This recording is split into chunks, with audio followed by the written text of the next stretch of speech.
question for Denny, please raise your hand. We'll go right to questions. We'll start up here to George. The Athletic, emotions of this one getting away, and then is this the last one that may get away? I don't know. I really don't have much for emotion right now. Just numb about it because just in shock. That's about it. Your daughters were crying on the road after the race. What was the message to them? Something we can't control. Just certainly unfortunate circumstances, but it's just it'll be one of those life lessons years down the road. We'll go to Bob, then Zach, Jeff, and Jim. Bob Parker's Fox Sports. The NBC pre-race thing seemed to have got you emotional before the race. Were you still emotional during the race, or No. did you get back in focus? Yeah, I got back. As soon as I got in the car, I locked in for sure. And you said that your dad, you hope they could see this one. Just what's going to be, what are you going to tell them? Did the best I could.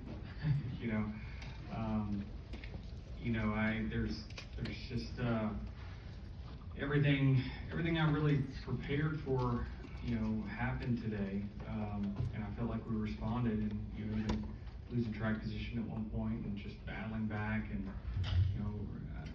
did really well on restarts. I've been good on restarts for the bulk of the year, and just the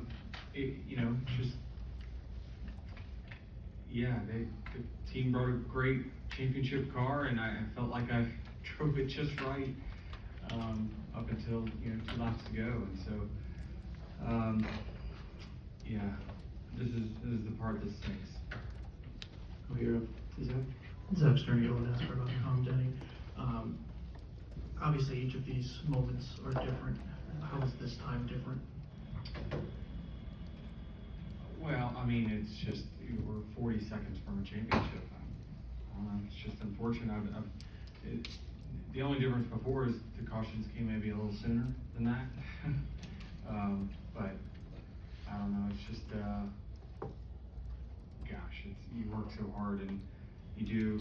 It's just this sport can drive you absolutely crazy because it's just sometimes speed, talent, all that stuff just does not matter.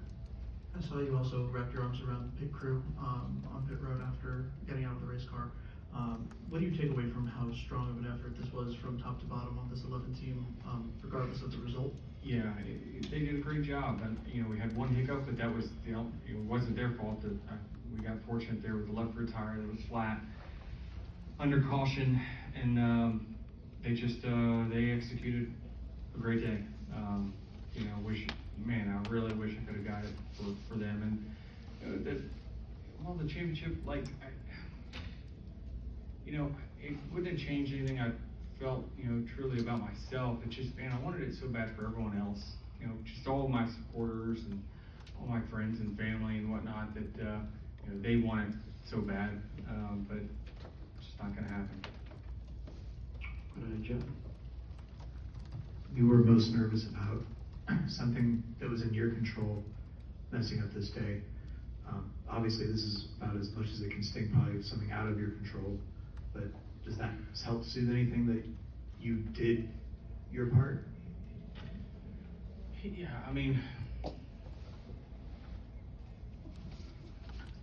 Kyle Larson has the trophy, but we dominated. We did our job. We did the best we could. They're a championship team and a championship driver, and they're going to win a hell of a lot more than just these two. But when everyone had to bring their best, I think it was evident who was best today. Jenna.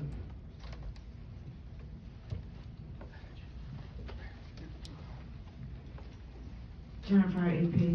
Denny, you said on TV you were praying no caution. When the caution did come out, did you think it's over?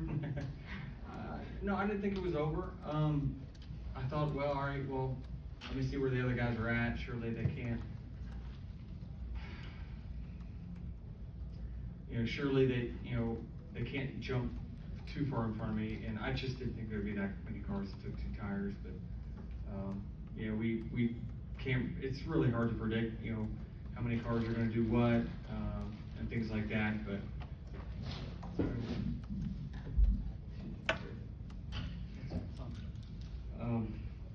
But, yeah, I didn't think it was over, but when I lined up, row 5, I thought, it'll be difficult, for sure. Go to Wolfgang. Over here, Danny. First of all, despite you not winning the championship, from my heart, congratulations, great race. Thank you. As a non-expert in NASCAR, also I'm coming over regularly, I was personally shocked with all these tire problems. What do you think is necessary to have a meeting with Goodyear and discuss it? I think fortunately we can be happy that there were no more serious consequences with injured drivers. Well, I think they did a great job all season long, and I don't really, it's not their fault that we're running the tires flat. So, I really applaud them and the tires that they continue to bring to the racetrack and keep pushing the limits on, softer to try to put it back in the driver's hands. It's the teams, they're the ones that, come here and we test and there's wheel force tests and they keep testing the limits of really how low you can go, and it would be difficult for anyone to build a tire that can withstand what we're doing to it with this car. So they're in a really tough spot, and certainly, I think. So if it's not the anything, deserve construction, What's that? it's not the design of the tire. No, it's not the Okay, design of the okay, tire. No, good. it's just, we're just running our tires super low because that's where they perform the best. Okay. And everyone's testing the limits, and a lot of people found it. Okay, thank you. Obviously, we're joined now also by Wayne Byron and Chase Briscoe. We'll take one more for Denny, let him go, and we'll take it to Steve. Steven Stone, First Income. Denny, obviously we don't know what platform we're on next year, but with, how close, these races are, how close the points are, and how big the stakes are, would it be beneficial to maybe have the final race end at the scheduled distance? I mean, I don't know. I just, golly, in this moment, I never want to race a car ever again. I mean, my fun meter's big. And just where do you go from here? Just the next hour, the next day, the next week? Yeah, it's just, I don't know. There's not much, the last couple times I've been doing this, I just either wasn't fast enough or, circumstances. There were some untimely yellows in the last time I did this, but, I'm not really sure. You just take solace in everything that we did preparing was right. And the way we guessed was right, and just didn't work out, which is crazy. Well, thank you, Danny. We'll let you go. Appreciate you.